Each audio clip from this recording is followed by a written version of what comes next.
HTML stands for Hypertext Markup Language. It was invented in 1993 by this Giga Chad named Tim Berners-Lee. Now open VS Code and create a file with .html at the end of its name. Now type an exclamatory sign and the doc type declaration is an instruction to the web browser about what version of HTML the page is written in. Now below that there is a body tag which defines the body of our document. In the body tag we write everything which includes the heading tag, p tag and the list goes on. When you open a tag you must close it, but of course we have exceptions too.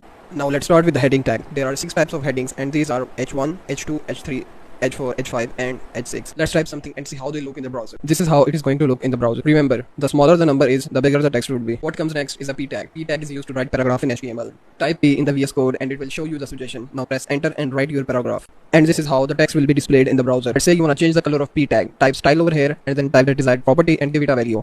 And here is the result. Use b tag to make the text bold and use I tag to make the text italic. And the list goes on. In order to use images, type img tag and press enter. Type the location of your image and it will be shown in the browser. Now, in order to make a form, use label tag. Type the text in between. And for input field, use input tag. If you type text over here, the input will be taken as a text. If you type password over here, the input will be taken as a password. Now the entities, write this for less than sign and write this